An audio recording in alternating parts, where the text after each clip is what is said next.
안녕하세요. 토요미스테리 디바달리아입니다. 카멜레온은 주변 환경에 따라 피부색을 자유자재로 변화시키는 걸로 유명하죠. 오늘의 이야기는 다양한 가명을 써가면서 수많은 여성들을 살해한 남자, 그래서 일명 카멜레온 살인마로 불리는 범인에 관한 이야기입니다. 그럼 오늘의 이야기 시작해볼게요. 미국 뉴햄프셔주에 위치한 베어브룩 주립공원. 이곳은 많은 사람들이 캠핑이나 하이킹, 수영, 낚시 등 다양한 취미를 즐길 수 있는 뉴햄프셔주의 가장 큰 공원이에요. 1985년 이곳의 11살 소녀 제시 모고는 친구들과 함께 숨바꼭질 놀이를 하고 있었습니다. 숨을 곳을 찾던 제시는 우연히 산책로를 벗어나게 되는데 그곳에서 버려진 큰 드럼통 하나를 발견합니다. 보니까 몇 년간 사람의 손을 타지 않은 듯 낡고 녹슨 모습이었어요. 순간 제시는 이 안에 보물이 숨겨져 있을 것만 같아서 두근거렸죠. 왜 11살 아이면 그런 상상 많이 하잖아요. 동화 속 주인공이 되어서 상자나 어떤 통 같은 거 보면 안에 특별한 게 있을 것 같다는 생각이요. 소녀는 친구들을 불렀어요. 얘들아, 여기 뭔가 있어. 일로 와봐. 하나 둘씩 모인 친구들은 다 함께 이 드럼통 뚜껑을 열게 됩니다. 그 순간 안에서 코를 찌르는 정체모를 악취가 풍겨나오는 거예요. 겁먹은 아이들은 냅다 드럼통을 쓰러뜨린 채 도망치게 되죠. 그렇게 이 드럼통은 쓰러진 상태로 몇 달이 흐릅니다. 그러다가 1985년 11월 10일 한 사냥꾼이 공원을 방문했다가 문제의 드럼통을 우연히 발견했는데요. 궁금증에 안에 있는 내용물을 확인한 사냥꾼은 그 자리에서 주저앉고 맙니다. 그는 흥분한 상태로 다급히 경찰에 전화를 걸었죠. 저 지금 베어브룩 주립공원인데요. 여기 사람의 뼈가 있는 것 같아요. 신고를 받고 출동한 경찰은 사냥꾼의 말처럼 드럼통 안에서 사람의 뼈를 발견하게 됩니다. 그런데 이 뼈는 한 사람 것의 뼈가 아니었어요. 이게 한눈에 봐도 크기가 다른 두 사람의 뼈가 섞여 있었습니다. 부검 결과 성인 여성과 어린 여자아이의 시신으로 확인이 되는데 두 시신 모두 머리에 심한 부상을 입고 살해당한 것으로 판단됩니다. 경찰은 피해자 신원을 파악하기 위해서 실종자 대조 작업을 이어갔지만 도무지 답을 찾지 못해요. 그렇게 한 달, 두 달, 한 해가 넘어가자 수사는 진전 없이 힘을 잃고 말았습니다.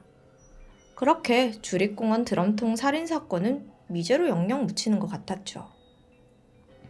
하지만 무려 15년이 흐른 2000년, 놀라운 신고 전화 한 통이 걸려옵니다.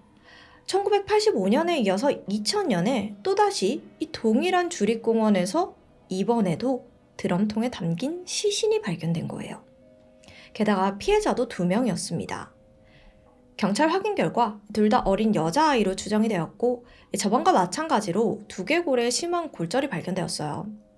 근데 보니까 죽은 지 상당히 오랜 시간이 지났어요. 이때 경찰은 놀라운 사실을 알아냅니다. 앞서 드럼통에서 나온 성인 여성과 여자아이였잖아요. 근데 15년 만에 발견된 또 다른 드럼통에서도 두 여자아이들이 그들과 비슷한 시기에 동일범에게 살해된 것으로 추정이 되는 거죠. 참고로 두 번째 드럼통은 과거 1985년 당시에도 거기에 있었던 것 같은데요. 그때 미처 수색을 못한 겁니다. 자, 이젠 그때와 달리 DNA 분석 기술이 발전을 하면서 죽은 이가 누군지 식별할 가능성이 더 높아졌겠죠. 그래서 경찰들도 이번에야말로 신원과 범인을 꼭 밝혀내겠다 다짐했습니다.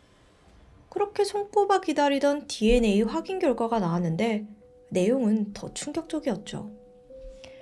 내구의 시신 중에 3사람은 가족관계로 드러납니다. 잠시 신원을 먼저 확인하자면 첫 번째 드럼통에서 성인 여성 1명, 그리고 9세에서 11세로 추정되는 여자아이 1명이 있었어요. 두 번째 드럼통에서는 2살에서 4살로 추정되는 여자아이, 1살에서 3살로 추정되는 여자아이가 발견이 되었는데, 그런데 이 3명의 아이 중 2명은 죽은 성인 여성의 자식인 겁니다. 즉, 엄마와 아이들이 한꺼번에 죽임을 당한 거예요.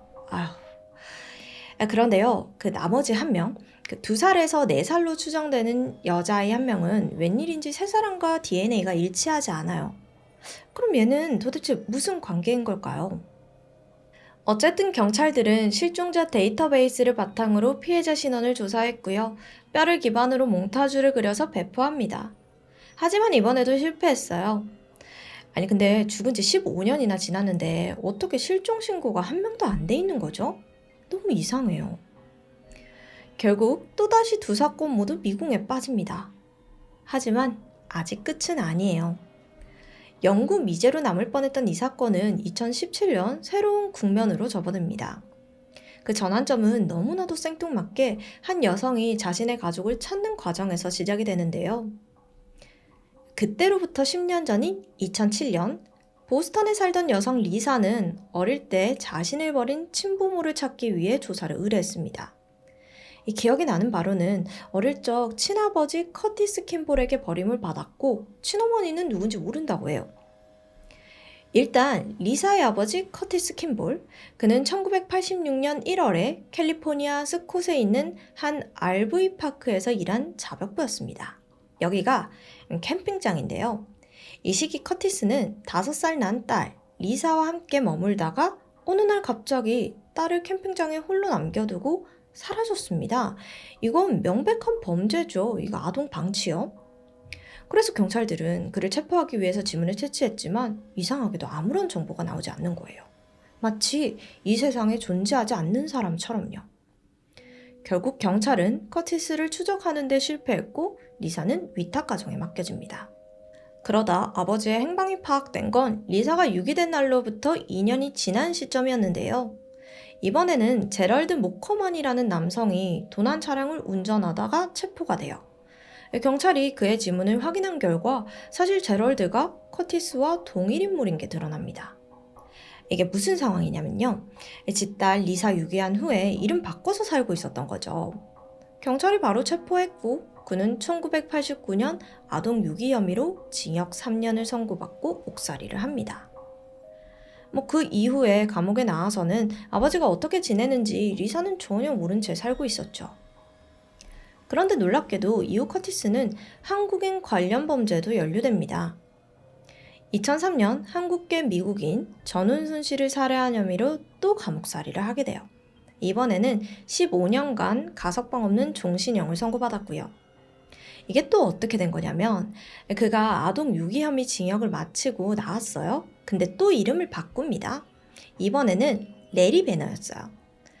새로운 신분으로 살던 어느 날 우연히 지인 파티에서 전운순 씨를 만나 사랑에 빠졌고요. 이 2사람은 2001년 비공식 결혼식을 올립니다.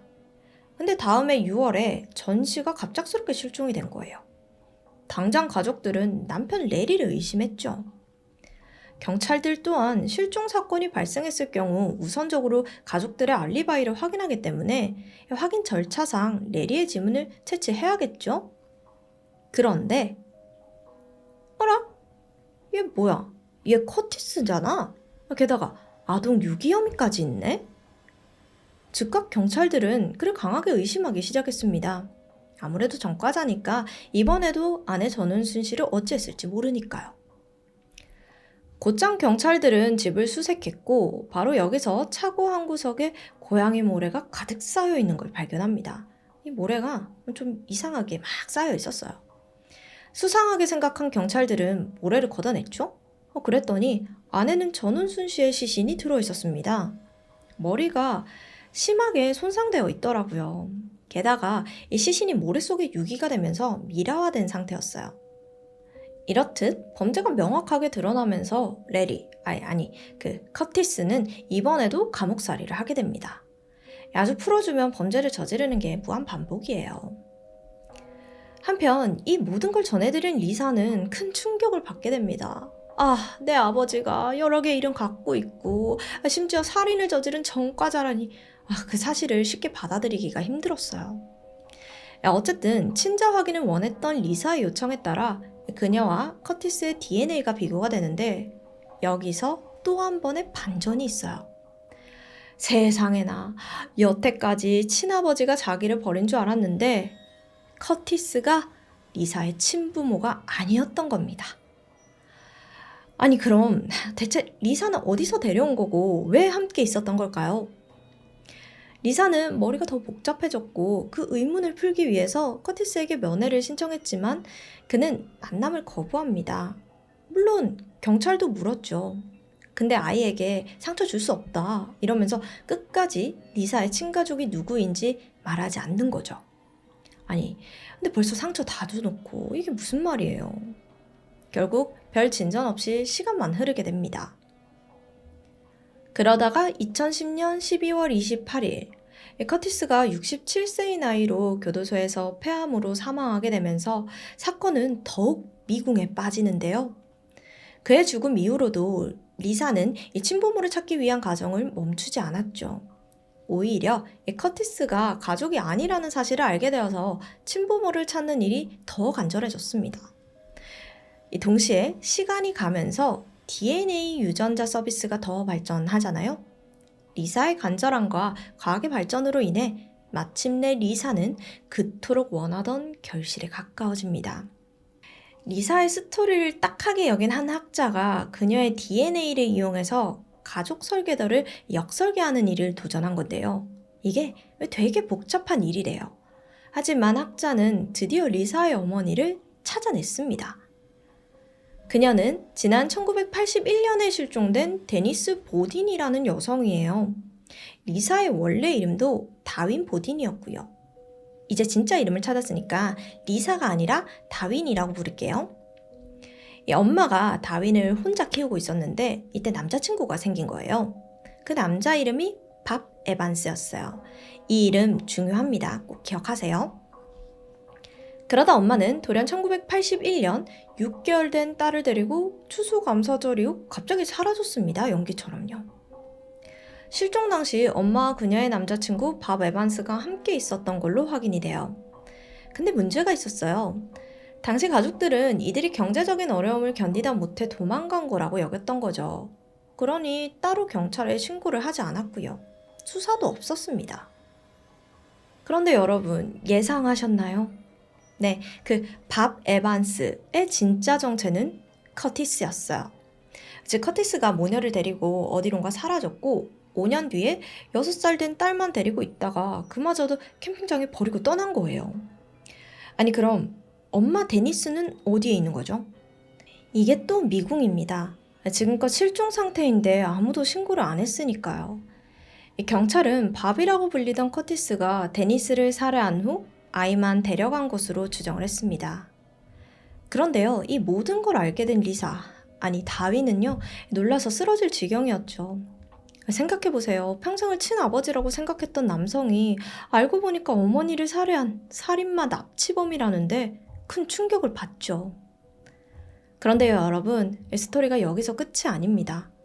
앞서 2건의 주립공원 미제 사건으로 스토리가 시작이 됐었잖아요. 이게 무슨 연관이 있었냐면요. 사실 엄마 데니스가 실종된 위치가 베어브룩 공원과 매우 가까웠던 겁니다. 또 사건이 발생한 시기도 유사했고요.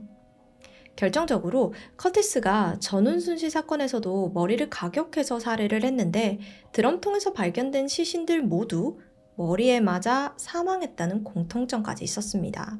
즉 형사는 이 사건들이 모두 같은 범인 커티스에 의해서 발생했다고 강하게 추정합니다. 그래서요, 당시 피해자들과 커티스의 DNA를 비교 분석해봤죠. 그랬더니 또 뒷목 잡는 결과가 나옵니다. 여러분 기억하세요? 이 2번째 드럼통에서 발견된 신원 모를 한 명의 여자아이의 시신, 나머지는 다 가족이고 한 명만 연관이 없었잖아요. 그 아이의 정체가 바로 커티스의 친딸이더라고요. 그럼 자기 친딸도 살해한 거예요. 근데 여기서 경찰은 또 벽에 부딪힙니다. 물론 범인으로 추정되는 커티스는 폐암으로 죽었죠. 근데 그의 진짜 이름이 과연 커티스일까요? 아닐 수도 있잖아요. 그래서 경찰은 커티스, 레리, 밥 에반스와 관련해서 남은 사진과 영상을 아예 언론에 대대적으로 공개를 합니다. 작은 단서라도 수집하려는 거였죠. 그리고 드디어 2달 뒤 전화가 걸려옵니다. 뭐라고 하냐면 자신은 테리 라스무스라는 남성의 아들인데 아무래도 자기 아버지 테리가 그 사진 속 인물인 것 같다는 거예요. 바로 Y 염색체 검사를 했죠. 그랬더니 네, 정확하게 일치합니다. 그럼 이거 무슨 상황인 거죠? 무수한 가명에 숨겨져 있던 그의 진짜 정체는 제보자의 아버지 테리 라스무스였습니다. 여기까지 오기 진짜 힘들었네요. 자, 그럼 테리 라스무스. 1943년생인 그는 전기기술자로 평범하게 살면서 결혼 후에 4명의 아이를 낳았어요. 그러다가 30대가 된 1972년 테리는 폭행 혐의로 체포가 되면서 아내와 이혼을 하고 가족과 완전히 결별합니다. 잠시 감옥에 살다가 3년 만에 나왔고 1975년부터 미국 전역을 떠돌아다니면서 살았습니다. 그러던 중 1970년대 후반 그는 밥 에반스라는 가명을 가지고 한 여성과 사랑에 빠져요. 그녀는 마를리즈였고 함께 한 도시에 정착을 합니다. 근데요, 이 마를리즈에게는 2딸이 있었습니다. 6살 난 마리와 1살의 사라. 근데 이 연령대 어딘가 익숙하지 않으세요? 혹시 여러분 이 3사람 누군지 감이 오시나요? 네, 앞서 드럼통에서 나온 엄마와 2딸의 시신, 바로 이들이었던 거예요. 정확히 이야기를 하자면 테리의 2번째 부인과 아이들이었죠. 이렇게 다 죽일 거면 결혼은 도대체 왜 하는 걸까요? 아니, 그리고 그 드럼통에는 테리와 유전자가 일치하는 친딸도 있었잖아요. 이 아이는 이상하게 출생신고를 안 한 상태였는데 아이의 엄마가 누군지는 끝까지 밝혀지지 않았습니다. 물론 왜 아버지 손에 죽어야 했는지도 미궁으로 남아있고요. 진실을 아는 사람은 아무도 없죠. 이후로도 경찰은 테리의 숨겨진 범행을 찾기 위해 계속 추적을 이어나갑니다. 그 과정에서 밝혀진 가명만 해도 무려 10개가 넘었을 정도예요. 하지만 정확히 범행을 밝혀진 사건은 오늘 말씀드린 게 다입니다. 경찰은 어쩌면 그의 범죄가 이게 다가 아닐 수도 있다고 조심스럽게 예측합니다. 누군가 소리 소문 없이 테리에게 머리를 가격당한 채 은밀한 곳에 시신으로 숨겨져 있을지도 모르죠. 실제로 그는 다른 여러 사건의 용의자로 지목되기도 했지만 당사자가 죽은 이상 더 이상 수사에 진전은 없었습니다. 결국 사건은 종결이 되었고 테리에게는 카멜레온 킬러라는 별명이 붙으면서 그는 악질 범죄자로 남게 되었죠. 여러분 오늘 사건 잘 따라오셨나요? 제럴드, 커티스, 레리, 밥 에반스, 마지막 실명 테리까지 여러 이름이 등장했는데 중요한 건 범인은 왜 그랬던 걸까요? 보니까 여자를 만나서 정착만 하면은 죽여요. 앞서 리사, 그 다윈의 친엄마도 살해당한 것으로 추정이 되고요. 또 마를리즈 모녀 3명도 살해했고요. 이후 한국계 아내 전 씨랑 결혼을 했는데 또 얼마 안 가서 살해했어요. 분명 그의 범죄에는 어떤 패턴이 보입니다. 하지만 안타깝게도 진짜 살해 동기를 말해줄 당사자 범인은 사망하고 말았죠. 미처 밝혀지지 않는 그의 여자가 또 있진 않을까요? 여러분의 생각을 댓글로 남겨주세요. 지금까지 디바달리아였습니다. 안녕하세요. 토요미스테리 디바달리아입니다. 여러분 제가 영상 하나 보여드릴게요.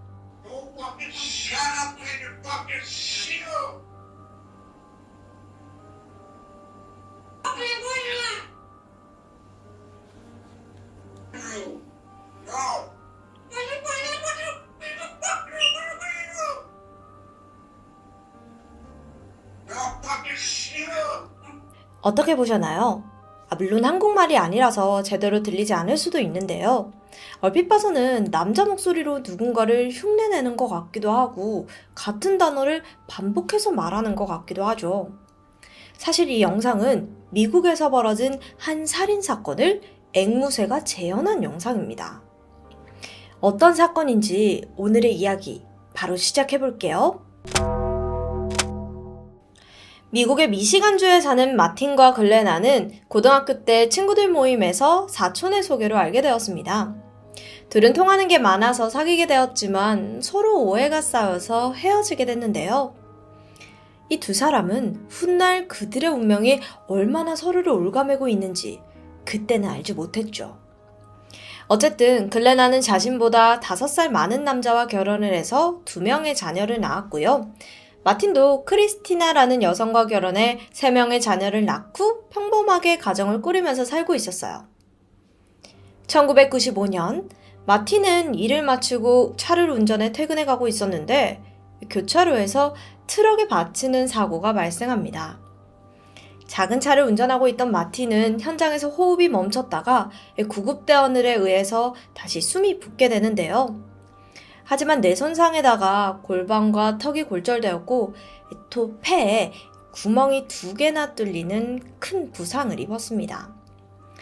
병원에서 몇 번의 수술과 함께 집중치료를 받으면서 의식을 되찾기는 했어요. 하지만 정신적으로나 육체적으로 여러 장애를 갖게 되었죠. 골절을 치료하고 재활하는 과정을 거쳐가면서 그의 성격도 점점 변해갔는데요. 심지어 기억력에 문제가 생겨서 자신의 아내인 크리스티나를 알아보지도 못했어요. 최근 기억들도 싹 다 삭제되어 버렸고요. 아내 크리스티나는 마틴의 옆에서 그가 회복할 때까지 최선을 다해 그를 간호했습니다. 그녀는 그가 곧 건강을 되찾고 예전의 부부 생활로 돌아갈 수 있을 거라고 기대를 했죠. 몇 달 후, 겉보기에는 마틴의 몸은 어느 정도 회복은 되었지만 통증은 심해서 항상 진통제를 먹어야 했고 그의 기억은 완전히 되돌아오지는 못했습니다. 내성적인 성격은 점점 더 움츠러들고 소심해져 갔고 부부는 결국 어려움을 극복하지 못하고 이혼을 하게 돼요. 이혼 후 마틴은 아이들과 새로운 집으로 이사를 해서 정원을 가꾸고 운동을 하면서 새로운 삶에 적응해 가려고 노력을 합니다. 근데 마틴이 아내와 이혼하는 동안 우연인지 인연인지 글레나 또한 부부의 생활에 어려움으로 인해 남편과 이혼 절차를 밟고 있었던 거예요. 그렇게 운명처럼 다시 만난 두 사람은 서로가 인연이라고 생각하고 교제를 시작하죠. 몇 달 후 마틴의 집에 글레나가 들어오게 되면서 그녀는 마틴과 그의 자녀 그리고 마틴의 애완동물 아프리칸 그레이 앵무새 버드와 함께 새로운 시작을 하게 돼요. 마틴은 정상적으로 일을 할 수가 없어서 나라에서 장애수당을 받고 있었고 글레나 또한 마틴의 보호자로 그를 돌보면서 정부 지원금을 받습니다. 풍족하진 않지만 그래도 두 사람에게는 만족스러웠죠. 항상 함께 산책하고 낚시를 즐기고 많은 시간을 같이 보내면서 행복해 보이는 부부. 주변에서도 그들 부부를 다들 축복하고 응원해 줬습니다. 그러나 부부에게는 각자의 심각한 문제가 있었어요. 마틴은 장애로 인해서 많은 부분을 글레나에게 의존하고 있었고 또 거기에 성격상의 문제로 글레나에게 집착하는 모습을 보였습니다. 반면에 글레나는 도박 중독 수준이었어요. 그래서 수당과 지원금을 받아 살아가야 했던 마틴은 늘 절약하면서 살아왔습니다. 집에 전등을 끄고 난로도 틀지 않았어요. 지인들에 따르면 겨울에 부부집에 가보잖아요.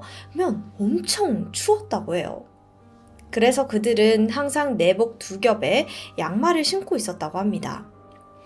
부부는 글레나의 도박 습관 때문에 점점 경제적인 어려움에 빠져들어갔습니다. 그래도 도박 문제만 아니면 괜찮았어요. 글레나는 마틴의 장애와 고충을 살뜰히 챙겼고 헌신적으로 그를 돌봐줬거든요. 마틴도 글레나의 도박 문제가 좀 신경 쓰이긴 했지만 평소엔 잘하니까 그런 아내에게 감사하고 의존할 수밖에 없었습니다. 적어도 주변 사람들 눈에는 두 사람이 가끔 싸우기는 했어도 서로를 필요로 하는 부부 사이로 보였거든요. 결혼 6년 차에 들어선 2010년 마틴의 건강이 악화되면서 더불어 글레나의 도박 증세도 점점 더 심각해져 갔습니다. 글레나는 일주일에 한두 차례 꼭 카지노에 들려서 게임을 즐겼고 마틴은 아내가 돈을 너무 많이 쓸까봐 카지노에 갈 때 항상 함께 갔어요. 마틴의 몸이 좋지 않을 때도 글레나는 혼자서 카지노에 갈 만큼 도박에 중독이 되어 있었습니다. 2015년 초 마틴은 한 통의 편지를 받게 되는데 이게 차 할부금이 연체가 되어서 차를 회수해 가겠다는 내용이었습니다. 그는 글레나가 차 할부금 내지 않고 그 돈으로 이 도박을 했다고 생각을 했어요. 글레나는 아이 그런 거 아니다. 이거 차고다 하면서 자신이 꼭 해결하겠다고 하는 거예요. 그래서 마틴은 그녀를 믿었죠. 하지만 몇 달 후 이번에는 은행에서 연락이 옵니다. 집 융자금을 갚지 않으면 경매에 올리겠다는 안내장이었어요. 마틴은 이를 알고 난리를 피웠지만 글레나는 이번에도 은행 측에 실수를 하면서 자신이 처리하겠다고 하는데요. 수시로 도박하고 돈 문제를 일으키는 글레나 때문인지 마틴의 정신건강은 더 나빠졌고 특히 그녀가 뭘 원하는지 어딜 가는지 그의 집착은 더 심각해져만 갔습니다. 여기에 4월 28일 은행의 압류처분 종이가 마틴의 집 앞에 붙여지자 마틴의 분노는 폭발을 했는데요. 적어도 차량 할부금과 집의 융자금 상환은 자동 이체로 되어 있어서 문제가 없을 거라고 생각했고 또 그녀가 자신이 해결하겠다고 했었잖아요. 지금까지 글레나가 자신을 속였다는 사실에 참을 수가 없었죠. 부부의 갈등이 커지니까 성인이 된 마틴의 자녀들도 어차피 성인 되었고 그냥 집 분위기도 안 좋은데 독립해야겠다 하고 다들 독립을 합니다. 자, 이때부터 두 사람은 그동안 자제했던 자신들의 감정을 더 직설적으로 표현하기 시작했죠. 2015년 5월 13일 마틴의 집에서 총소리가 울려 퍼졌습니다. 이웃들은 이거 무슨 소리야? 하면서 순식간에 그들의 집으로 몰려들었죠. 문을 두드려보고 문 옆에 창문으로 안을 들여다보기도 했지만 인기척이 없었어요. 그래서 현관문을 살짝 돌려보았는데 그대로 문이 열렸죠. 그들은 마틴, 글레나 이러면서 집에 있어? 조심스럽게 집 안으로 들어서는데 집 안에는 부부가 키우던 앵무새 외에는 아무런 인기척도 들리지가 않는 겁니다. 근데 거실은 평소와 달리 막 엉망진창인 상태에 물건들은 부서져 있고 난장판이었어요. 걱정이 된 이웃은 어떡하지? 잠시 갈등하다가 침실로 향했는데 그 순간 충격적인 광경을 마주하게 됩니다. 마틴과 글레나가 피범벅으로 쓰러져 있었거든요. 놀라서 밖으로 달려나가서 친구 부부가 총으로 극단적인 선택을 한 것 같아요. 신고를 했죠. 가장 먼저 출동한 구급대원들은 신고 내용과 부부의 모습을 보고 두 사람이 모두 사망했다고 판단을 했습니다. 그리고는 부부의 맥박이나 호흡을 확인하지 않고 현장 보존을 위해서 경찰을 기다려요. 곧이어 이 경찰이 도착해서 그들 부부를 보면서 주변 현장을 둘러보았는데 일단 마틴은 속옷 차림에 여러 발의 총상을 맞고 온몸에 피를 묻은 채 사망해 있었고 아내 글레나 역시 그의 옆에서 담요에 덮여진 채 머리와 어깨에 총을 맞아 사망한 듯 보였죠. 그렇게 한참 동안 현장을 조사하다가 경찰은 글레나의 총상을 확인하던 도중 그녀가 미약하게 숨을 쉬고 있는 것을 발견하게 돼요. 놀란 경찰이 급히 그녀를 병원으로 이송했죠. 병원에서 확인 결과 그녀는 머리에 총상을 입기는 했지만 다행히 총알이 비껴나가서 위중한 상태는 아니었습니다. 경찰은 글레나가 회복되어 진술할 수 있을 때까지 여러 가지 가능성을 모두 염두에 두고 조사를 했어요. 현장 감식을 하고 꼼꼼히 집안 내부를 살펴나갔지만 문을 강제로 열거나 창문이 깨진 흔적은 없었기에 외부 침입으로는 보이진 않았습니다. 일단 사망한 마틴의 보검 결과는 가까운 거리에서 가슴에 3발, 등에 1발, 팔에 1발, 총 5발의 총상을 입었습니다. 경찰은 지인들의 탐문을 통해 우선 마틴의 진통제에 대해서 주목을 했는데요. 마틴이 처방받아온 진통제는 상당히 강한 마약성 진통제였는데 마틴 자신은 아주 조금만 사용하고 나머지는 부족한 돈을 벌기 위해서 집에서 약을 팔아왔다고 해요.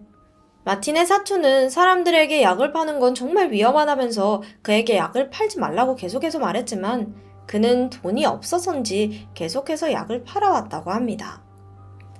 경찰은 강제로 외부 침입의 흔적이 없으니 혹시 누군가가 약을 사러 왔다가 그들을 살해하고 약만 탈취한 게 아닐까도 추정을 했죠. 이틀 후 경찰의 현장 조사가 끝나자 이 마틴의 자식들은 경찰의 승인하에 아버지의 집에 들어가 보는데 이게 아무리 생각해도 아버지의 갑작스러운 죽음이 도저히 이해가 되지 않는 거예요. 정말 강도나 약을 사러 온 불량배의 소행인가 싶었지만 아버지는 소심해서 다른 사람들에게 해코지를 하거나 문제를 일으킨 적이 단 한 번도 없었거든요. 그래서 자식들은 새엄마가 의심스러웠습니다.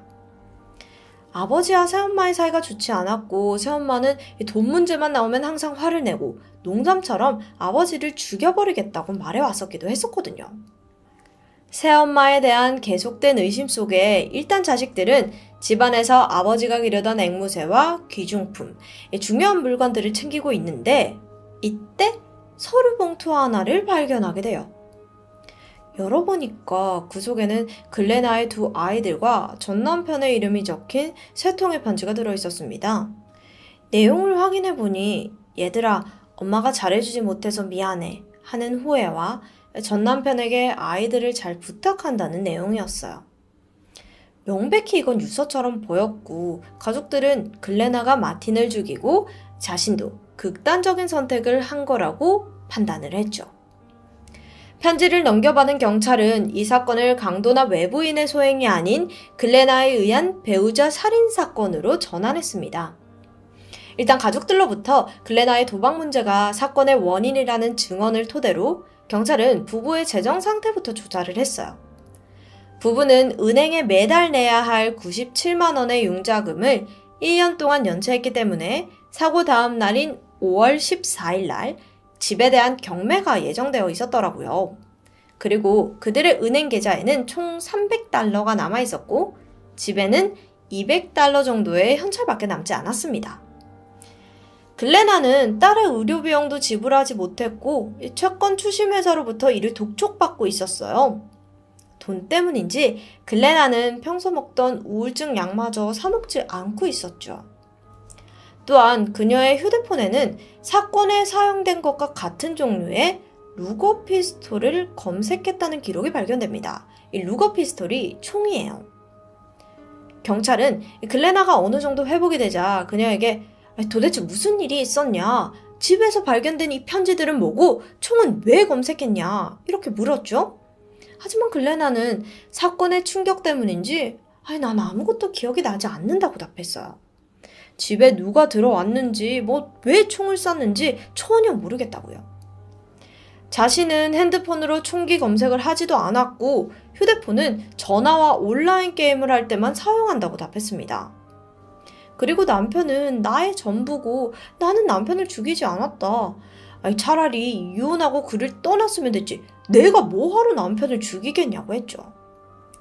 우선 경찰이 확보한 증거는 이렇습니다.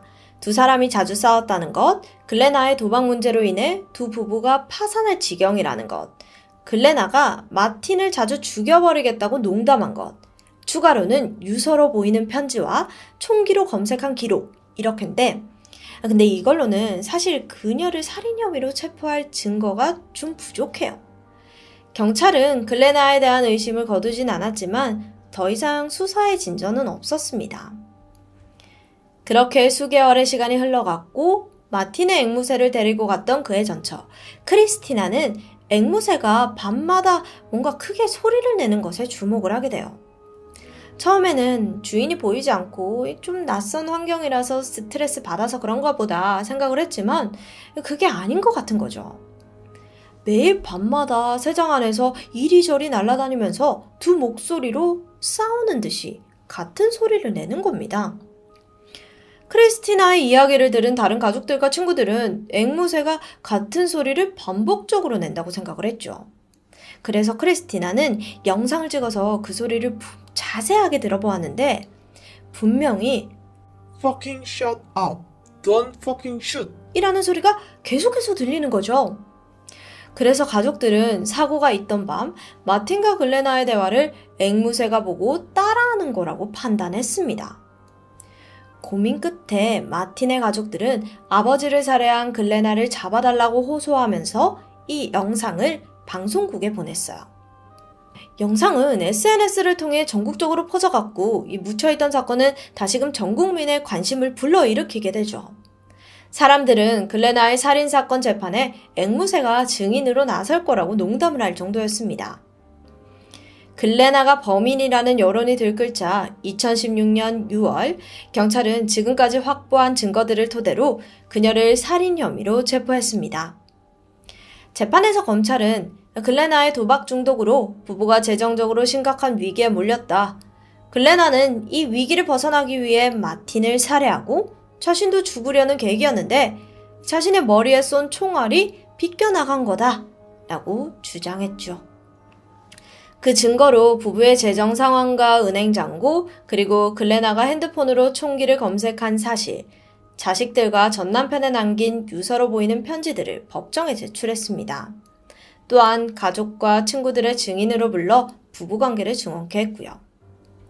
검찰은 이와 함께 앵무새 영상을 법정에서 증거로 사용할까도 생각을 했지만 앵무새가 TV를 보고 따라한 것이라든지 혹은 가족들이 일부러 앵무새에게 그런 말을 가르쳤을 거다라는 반론이 나올 수도 있다는 판단 하에 증거로 제시하지는 않았습니다. 글레나는 끝까지 사건의 충격 때문에 난 아무것도 기억이 나지 않는다. 남편은 나의 전부고 자신은 남편을 죽이지 않았다고 주장을 했어요. 또한 자신의 허락 없이 핸드폰을 뒤져서 검색 결과를 확인했다면서 증거로 받아들여서는 안 된다고 주장을 했습니다. 심리가 끝나고 배심원은 그녀의 1급 살인 혐의를 유죄로 인정했고 판사는 그녀에게 종신형을 선고했어요. 마틴의 억울한 죽음이 세상에 묻힐 뻔했지만 앵무새 버드로 인해서 이 진실이 밝혀지게 되었고 범인이 죗값을 치를 수 있게 되어서 정말 다행입니다. 글레나는 자신의 남편을 죽일 때 앵무새가 그 장면을 기억하고 재현할 거라는 건 생각지도 못했겠죠. 하지만 앵무새 버드는 그날 이 충격적인 장면을 다 보고 기억하고 있었던 겁니다. 지금까지 디바달리아였습니다.